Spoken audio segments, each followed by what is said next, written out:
नमस्कार दोस्तों। आज हम आपके साथ ध्यान विज्ञान के नियम और ध्यान की अवस्थाएं उनके बारे में विचार करेंगे, क्योंकि जब हमें ध्यान विज्ञान की सही समझ आ जाएगी तो फिर हमारे प्रश्न ही खत्म हो जाएंगे। ध्यान करने से ये हो रहा है, ये अनुभव हो रहा है, ऐसा लग रहा है। जब ये हमें पता चल जाएगा कि ये ध्यान विज्ञान से संबंधित है सारे अनुभव, तो फिर कोई प्रश्न नहीं उठते हैं। क्योंकि हमें ध्यान विज्ञान का पता नहीं है, इसलिए हम प्रश्नों में उलझे रहते हैं। तो आज मैं आपके साथ शेयर करने जा रही हूँ कि ध्यान विज्ञान की क्या अवस्थाएं हैं और उसके क्या नियम हैं। ध्यान विज्ञान में 3 नियम हैं और 3 अवस्थाएं हैं। 3 stages in meditation and 3 laws in meditation. तो पहले हम देखते हैं कि ध्यान करना कैसे है। तो सबसे पहली जो जरूरत है ध्यान में वो है आसन। हमारा आसन सुखमय आसन होना चाहिए। आप अगर जमीन पर नहीं बैठ सकते, आप कुर्सी पर बैठ सकते हैं, सोफे पर बैठ सकते हैं, आप पलंग पर बैठ सकते हैं। आपको करना क्या है, हाथों को क्रॉस करना है, पैरों को क्रॉस करना है और आंखें बंद करनी है। चश्मा उतार के आती जाती सांसों को महसूस करना है।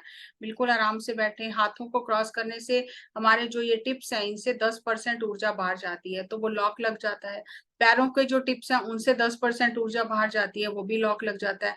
80% ऊर्जा आंखों से बाहर जाती है। और जब हमने तीनों द्वार बंद कर लिए, अब ऊर्जा बाहर ना जाकर अंदर जाएगी। और अब हमें दूसरा कदम क्या है, हमें अपनी सांसों को महसूस करना है। सांसों को कम नहीं करना, तेज नहीं करना, रोकना नहीं, धीरे नहीं करना। जैसी स्वाभाविक सांसें चल रही हैं वैसे अपनी आती जाती सांसों को महसूस करना है। तीसरा चरण है कि जो भी मन में सोच विचार उठे, जो कि उठेंगे ही, उन्हें वहीं पर छोड़ते जाना है। विचारों की ओर ध्यान नहीं देना, विचारों को महत्व नहीं देना, विचारों को अपनी ऊर्जा नहीं देनी है। विचारों को छोड़ते जाएं, बार बार मन को सांसों के साथ जोड़ें और विचारों के साथ कोई संघर्ष भी नहीं करना। जैसे हम रोड क्रॉस करते हैं तो ट्रैफिक आ रहा है, जब ट्रैफिक है तो हम क्या करते हैं, साइड में खड़े होकर देखते रहते हैं साक्षी भाव से। और जब इधर उधर सब गाड़ियां हो जाती हैं तो हम सड़क पार कर लेते हैं। इसी तरह ये विचारों का जो ट्रैफिक चल रहा है हमारे दिमाग में, इसके साथ हमें उलझना नहीं है। हम वहां पे खड़े होके सड़क के किनारे गाड़ियों के नंबर नहीं याद करते। हमें पता है ये निकल जाएगा और हम सड़क पार कर लेंगे। इसी तरह विचारों के साथ में संबंध नहीं जोड़ना है, साक्षी भाव से देखना है और सांसों के साथ एक होना है। जैसे ये ट्रैफिक खाली होगा विचारों का, हम आगे बढ़ जाएंगे। तो ये विचारों के ट्रैफिक में आपको उलझना नहीं है, आपको साक्षी भाव से देखना है और सांसों के साथ रहना है। अब जैसे जैसे सांसों को महसूस करेंगे तो क्या होगा, हमारे शरीर और मन में जो रुकावटें हैं ऊर्जा के स्तर पे, वो साफ होनी शुरू हो जाएंगी। जैसे आप देख रहे हो कि ये ब्लू लाइट ऊपर तक आ रही है, लेकिन अंदर कई जगह पे लाल लाल रंग के पैच बने हुए हैं, धब्बे बने हुए हैं। ये धब्बे क्या है, यहाँ पर ऊर्जा नहीं जा रही है। और जब ऊर्जा नहीं जाती है शरीर के जिस हिस्से में, तो उसी हिस्से पे बाद में बीमारी बनकर शरीर पर आती है। तो जैसे जैसे हम ध्यान करते हैं ये धब्बे ऊर्जा बढ़ने से अपने आप ही साफ हो जाते हैं और हम बिना दवाई के रोग मुक्त हो जाते हैं। ये ऐसे ही है जैसे हमने एक ऊर्जा के फवारे के नीचे बैठ के स्नान कर लिया और हमारे तन और मन की शुद्धि हो गई। इसके लिए हमें हर दिन प्रयास करना है। एक बार में जितनी हमारी उम्र है उतने मिनट ध्यान करना चाहिए।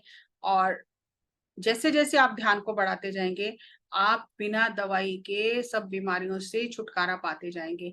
अब ध्यान के 3 नियम क्या हैं। पहला नियम है कि जब हम मन सांसों को महसूस करने लगता है तो धीरे धीरे मन विचारों से परे हटने लगता है, थोड़ा थोड़ा विचारों से खाली होने लगता है। ये नहीं है कि 1 घंटा मैं ध्यान करें तो 1 घंटा कोई विचार ही नहीं आएगा, नहीं, बहुत कम विचार आएंगे। रादर एम्प्टी इसलिए कहा जाता है। बिल्कुल विचार शून्य नहीं होगा, विचारों से तो जीवन चलता है। हाँ, बेकार के विचार हट जाएंगे, नेगेटिव विचार हट जाएंगे और काम के विचार रह जाएंगे। तो रादर एम्प्टी होगा। और दूसरा नियम है, जब मन विचारों से परे होगा थोड़ा थोड़ा, तो ब्रह्मांड की ऊर्जा हमारे शरीर में प्रवेश करेगी, विश्व ऊर्जा हमारे शरीर में प्रवेश करेगी। ये दूसरा नियम है। जब तक विचारों ने रास्ता रोका है विश्व ऊर्जा अंदर नहीं जा सकती। जैसे ही विचार हटते हैं विश्व ऊर्जा अंदर प्रवेश करती है। और तीसरी जो नियम है वो ये कहता है कि जब हमारे शरीर और मन में विश्व ऊर्जा भरपूर मात्रा में पहुंच जाती है, हमारे अंदर की शक्तियां जागृत होने लग जाती हैं। हमारे अंदर संपूर्ण ब्रह्मांड की शक्तियां हैं, जो इस ब्रह्मांड में वो सब कुछ हमारे अंदर है। और जैसे जैसे हम विश्व ऊर्जा को ग्रहण करते हैं, हमारे अंदर की शक्तियां जागृत होने लगती हैं। इसके लिए आपको किसी के पास जाना नहीं है, किसी से रास्ता नहीं पूछना है, अपने घर बैठकर ध्यान करें और आप देखें कि आपके साथ हर दिन चमत्कार होने लगेंगे। अब जो ध्यान की 3 अवस्थाएं हैं, पहली अवस्था है कायानुपसना। काया मतलब शरीर, अनु मतलब थोड़ा, पसना देखना, मतलब शरीर में होने वाली गतिविधियों की ओर कम से कम ध्यान देना। क्या गतिविधियां होती हैं शरीर में आप जब ध्यान में बैठेंगे? क्योंकि शरीर को हमने कभी स्थिर होकर बिठाया ही नहीं है, भागते दौड़ते रहते हैं। आप देखो कि लोग कुर्सी पर बैठे पैर हिलाते रहते हैं, हाथ हिलाते रहते हैं, सिर हिलाते रहते हैं, कुछ ना कुछ करते रहते हैं, क्योंकि हमें स्थिर आसन में बैठना ही नहीं आता है। और जब हम कुछ हिला रहे हैं शरीर का अंग, तो ऊर्जा तो उस तरफ बह ही रही है। और जब हमने ऊर्जा को लॉक कर दिया तो अंदर बहुत बेचैनी होती है, कभी खुजली होती है, कभी घबराहट होती है, ऐसे लगता है चींटियां चल रही हैं, बेचैनी होती है, प्यास लगती है, क्योंकि मन की ये सब शैतानियां हैं। मन नहीं चाहता हम बैठे, तो वो शरीर को बार बार हिलाने की कोशिश करता है। लेकिन जब आप इन चीजों की ओर ध्यान नहीं देंगे बिल्कुल, तो अपने आप आपका आसन स्थिर होने लग जाएगा। स्थिर सुखद आसनम। जब तक आसन स्थिर नहीं होगा, शरीर स्थिर नहीं होगा, मन स्थिर नहीं हो सकता। अगर आप शरीर के अंगों को हिलाते रहेंगे तो मन तो कभी स्थिर होगा ही नहीं, क्योंकि वो इंस्ट्रक्शन कौन दे रहा है? मन ही तो इंस्ट्रक्शन दे रहा है। तो दोनों जुड़े हुए हैं। मन इंस्ट्रक्शन दे रहा है, शरीर हिलते जा रहा है, ऊर्जा उस तरफ बहती जा रही है, तो आप कैसे ध्यान में बैठोगे? नहीं बैठ सकते। तो कायानुपसना की स्थिति में आपको शरीर की गतिविधियों की ओर कम से कम ध्यान देना है। दूसरी अवस्था आती है चित्तानुपसना, यानी चित्त मतलब विचार, मन। अब जैसे ही आप शरीर को स्थिर करोगे तो मन में विचारों की आंधी चल पड़ेगी, क्योंकि अब शरीर पर तो जोर नहीं चला मन का। अब मन अपना संसार आपके सामने खोलने लग जाएगा। जैसे मान लो कि हम शॉपिंग करके आते हैं और घर में आके हम सारा सामान खोलते हैं, देखो मैं ये लेके आई, मैं ये लेके आई। तो जैसे ही हम शरीर के स्तर से नीचे उतरते हैं, अपने भीतर प्रवेश करते हैं, तो मन अपना संसार खोल के दिखाता है, देखो मैंने ये सब इकट्ठा किया है, और हम घबरा जाते हैं। जितना संसार हमने बाहर आंखों से देखा है वो सब हमारे मन के अंदर बसा हुआ है, लेकिन हमने तो कभी अंदर जाके देखा ही नहीं। और जैसे ही देखना शुरू करते हैं, ऊर्जा अंदर जाती है, तो हम घबरा जाते हैं कि ये सब क्या हो रहा है। तो विचार आ नहीं रहे, विचार जा रहे हैं। बहुत जो हलचल होती है मन में, उसकी और ध्यान नहीं देना है।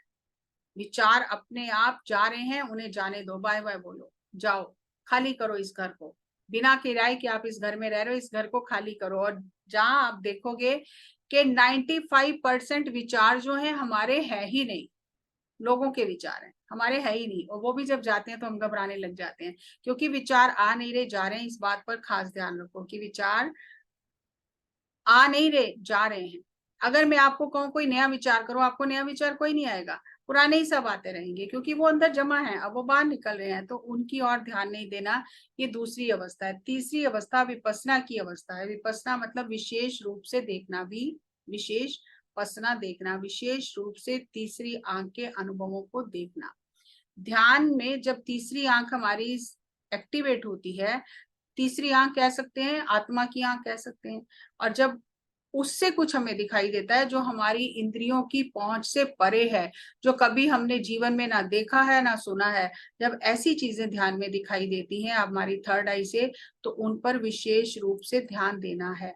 पहली 2 अवस्थाओं में ध्यान नहीं देना, और तीसरी अवस्था में उन अनुभवों की ओर ध्यान देना है। लेकिन उनको एनालाइज नहीं करना, समीक्षा नहीं करनी, ऐसा क्यों ऐसा क्यों, बस उनकी ओर ध्यान देते जाएं कि जो आ रहा है। और ये तो हमारी हो गई 3 अवस्थाएं, और हमारी इसी तरह से 4 आंखें हैं।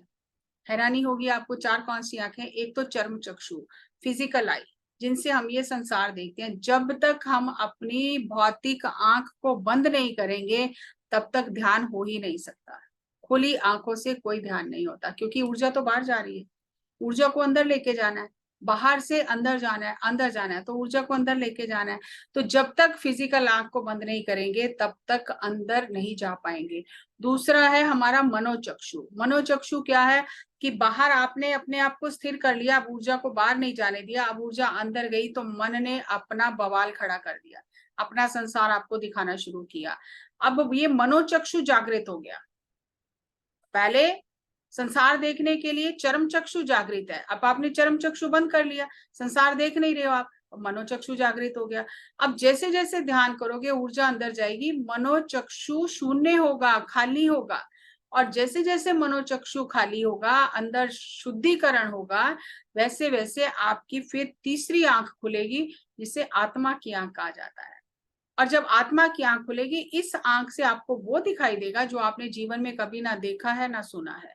ये ध्यान का अनुभव उच्च कोटि का अनुभव है, और उसका हम कोई निष्कर्ष नहीं निकाल सकते कि अब इसका ये मतलब है, नहीं इसका ये मतलब है, नहीं। अगर मतलब समझ में आना होगा, आपको उसी समय समझ आ जाएगा। अगर नहीं समझ में आएगा तो समय आने पर आपको समझ में आ जाएगा, क्योंकि जो चीज हमने मन से पार जाके देखी है, मन में आके उसे कैसे समझ सकते हैं?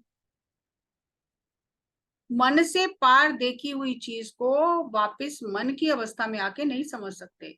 उसके लिए विवेक बुद्धि चाहिए, हंस बुद्धि चाहिए। जैसे जैसे साधना करेंगे तो हमें विवेक प्राप्त होगा कि इस ज्ञान को जो हमें मिला है मास्टर से, दिव्य लोकों से, उससे जीवन में कैसे उतारना है। ऐसा नहीं है कि आज कुछ दिखाई दिया तो आज ही वो उतर जाएगा, नहीं। समय से चीजें होती हैं, समय से पहले मास्टर हमें दिखा देते हैं। जैसे मुझे एक बार अनुभव हुआ कि मुझे पता चल गया कि मेरी मदर बॉडी वेकेट करने वाली है। तो अब इसका मतलब ये थोड़ी है कि मुझे दिख गया तो अभी वो बॉडी वेकेट कर देंगी, नहीं। मुझे सिर्फ एक अलार्म मिल गया कि इनका समय आ गया है, ये शरीर छोड़ने वाली है। लेकिन उनको शरीर छोड़ने में 9 महीने का समय लगा, और धीरे धीरे वो तैयार होती गई, मैं भी अंदर से तैयार होती गई, और उस चीज को स्वीकार करती गई कि हाँ, इनका जाने का समय आ गया। तो ऐसा नहीं है कि जो दिखा है अभी हो जाएगा, नहीं, अभी नहीं हो जाएगा। तो समय से चीजें होंगी।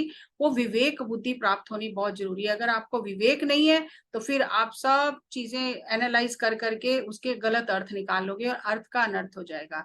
तो जब तक चर्म चक्षु बंद नहीं करेंगे, मनोचक्षु जागृत नहीं होगा, जब तक मनोचक्षु शून्य नहीं होगा, आत्मचक्षु नहीं खुलेगा, और जब तक आत्मचक्षु नहीं खुलेगा, तब तक हमें विवेक प्राप्त नहीं होगा। और ये चीजें एक दूसरे से जुड़ी हुई हैं। इसलिए ध्यान करो, साधना को बढ़ाओ, किसी के पीछे जाने की जरूरत नहीं है। आप ही सर्वशक्तिमान हो, अपनी शक्तियों को जगाओ। सो ये बहुत जरूरी है हमारे लिए जानना, क्योंकि अगर हमें ध्यान विज्ञान का पता होगा, तभी हम समझकर बहुत रुचि से आगे बढ़ेंगे। अगले वीडियो में इससे आगे और ध्यान के क्या क्या अनुभव होते हैं वो आपके साथ साझा करेंगे।